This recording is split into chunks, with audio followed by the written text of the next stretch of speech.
Hello all, I wanted to do a quick Vu3 and forms passing a global state so you don't have to use Vuex. This video is going to be a little bit longer than I would really want, but one thing I can't stand is when I'm watching videos of people do something and then they do all the stuff off screen and then you can't necessarily pick up what was the changes in between. So I'd rather shoot a longer video, cut it up into different parts. So this will be part one where you're going to get using Vu3 uh, basic global state to pass along for a form, for a multi-step form, and some Vu3 real basics just so that you're not lost as we're going through the process if you're not familiar with Vu3. And I will add Tailwind in here just because I like to use Tailwind. I think it's a great framework. So let's get started. Okay, so we're going to look at using Vu3 to create a very simple form. But what we're going to do is we're going to pass along the state rather than use Vuex. This is great if you have a small project like I have, like I'm doing here, a multi-step form, and we're going to just pass the state along from the various input fields and then all the way to the end and then pass it along. Again, great for very small projects. I'm not passing any functions. I'm literally just passing the state along. Um, but there's also not a lot of documentation on how to do this, so I want to give you a quick thing on how to do it. So starting with a new project. Oops. Okay, so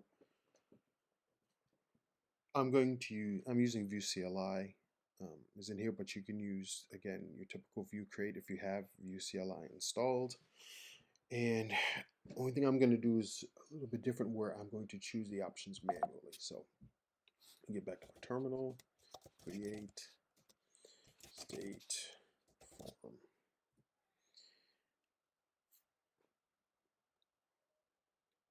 And I'm going to manually choose selected features just so I can include router and all that kind of stuff, and it'll make my life easier. And we're going to choose, yeah, Babel, TypeScript, that's fine. View, router, choose view version.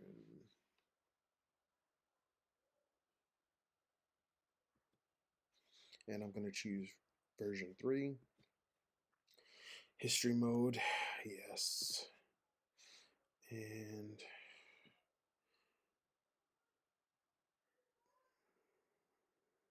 I'm probably going to just use prettier on here anyways. So I'll just for error prevention.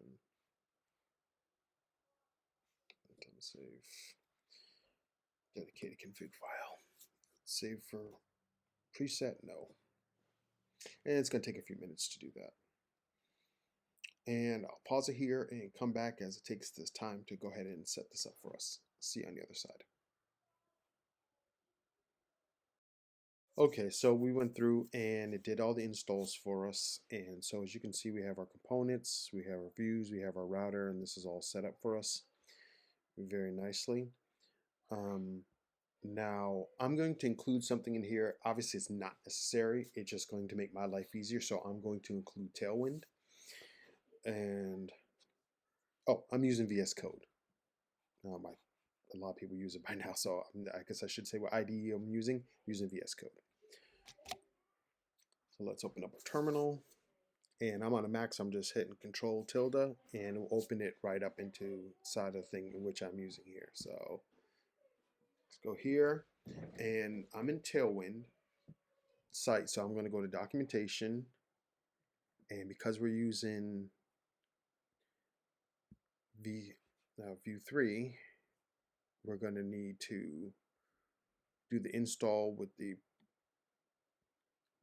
latest. So I'm going to just grab it to make my life easier than your typical way you might install it. Now, Tailwind is very good as far as their documentation goes. They'll tell you how to do it, and they'll tell you the different things that you need for that. So again, if you don't want to use Tailwind, obviously you don't need to follow this. You could just do the regular view section of this. So let's go here, let's install.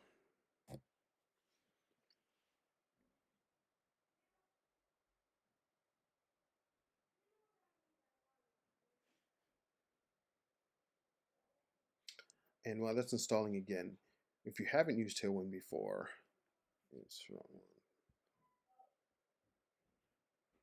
If you haven't used Tailwind before, it's a utility class framework, and then only thing you need to do is pass in a couple different configurations for us. So we're going to make a Tailwind config file just like it says, and we're going to make a Tailwind CSS file just like it says, and it's pretty easy. So we'll get that going. But again, this is a very simple form, so if you don't want to do this, I completely understand. And you want to do this before you start up your server, by the way. So we'll just grab it from here.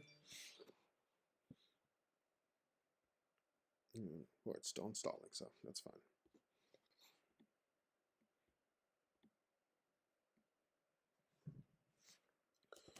Tailwind.config.js file.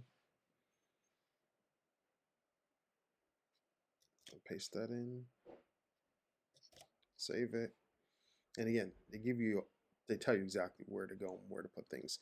So again, in your CSS folder, your styles, and then you have your, you can do as Tailwind CSS, you can do style CSS, doesn't really matter.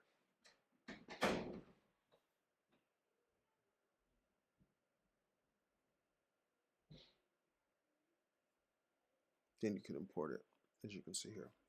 Again, this does a pretty decent job as far as telling you what you need or what you're going to need. If you do want to use a post CSS, you want to use SCSS, you're going to need to also set up a post CSS configuration file.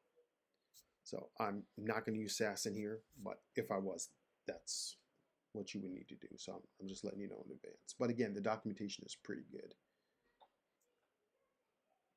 So let's go in here, let's go in our assets, and I'm going to make a new file, Tailwind. Oops, if I can spell it would help. .css file. And again, if you have gotten this, you need to grab the base components, utilities, and things. And we'll save this. All right, and by now that's done configuring. All right, great. So now, and again, this has nothing to do with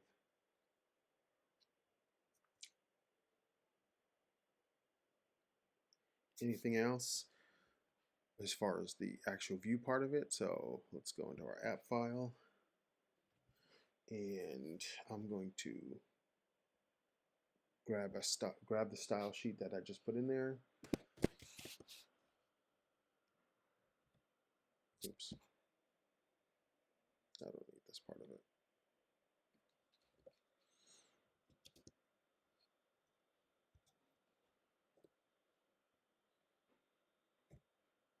And again, that's my assets file, Tailwind.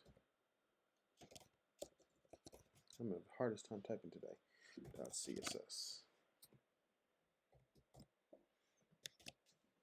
All right, and now it will allow us to use Tailwind throughout. All right, so as you can see, we have our basic router in here. Again, something I'm sure you're already very familiar with in your router view. Probably the first thing we're going to do is, at least I like to do, is set up my router and my steps for it. So in our router file, actually I probably should set up the views first. So set up views, oops, new file, and I'm going to call it step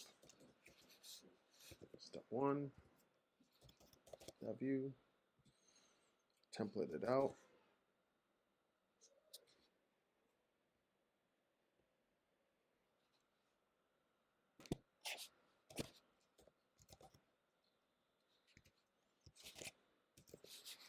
Step 1.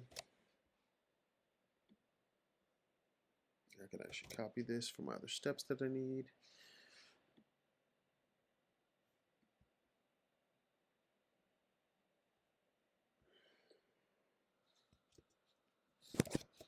Step 2, view.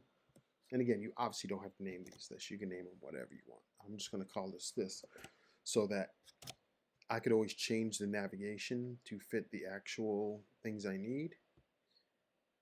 But this way, I can use this over and over again if I want for the various steps. Let's just do 3 steps for now. Keep it very simple. All right. Now I'm going to go to my router file. And again, this is nothing new to Vu3. This is just a base setup. Now, what you can always do is you can copy these and set them in. So, say instead of about, oops, why did I do that?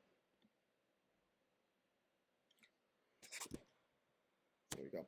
And to duplicate that code that you just saw me did, for me, I used Shift Option and then the down arrow, and it just duplicated. But you could do Control C, Control V, or whatever. All right, so this is going to be step 1. Name is also going to be step 1. And again, you don't have to do this. I'm doing this to make what I would consider my life easier. Code splitting. Care about the comments. I'm just going to remove those. And this, of course, will be step 1.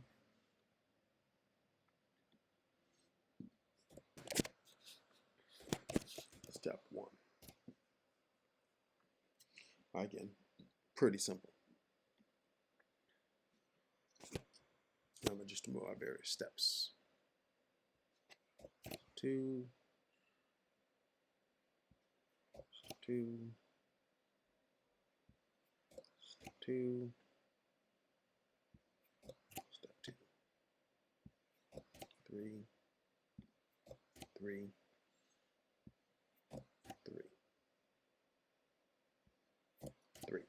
And again, if you're unfamiliar with this, this is going to split the content so it's not all loading at once. I tend to like to do this where we're doing some basic code splitting so that we then don't need to, it doesn't need to download everything at once, but only as necessary. So we'll split them up into separate packages, as you can see, and this will be the package name. So this package will be called step 1, 2, and 3. I'm actually going to get rid of this about because I'm not going to use it. And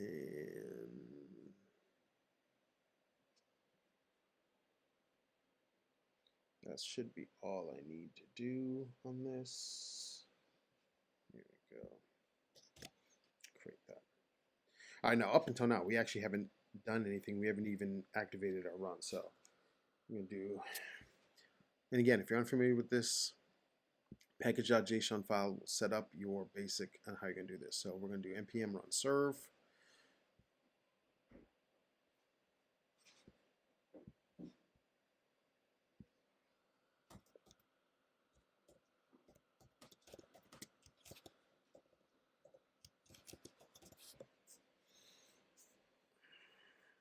And we'll start cranking it up and doing the server.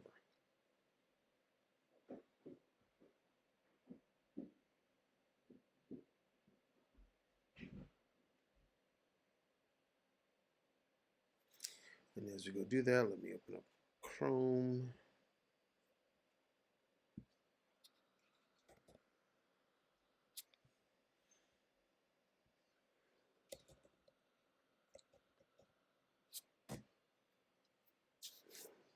Let's go ahead and do that. It's getting ready to come up. Let's inspect.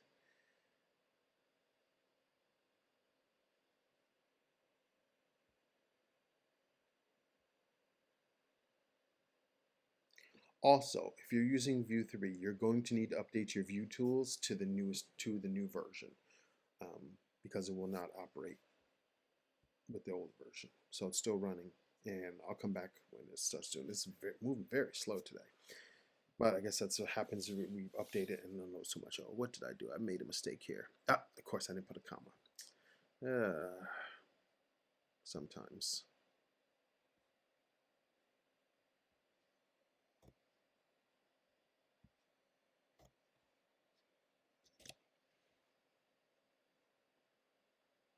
There we go. Okay. So as you can see, people, I'm making a mistake here. It is.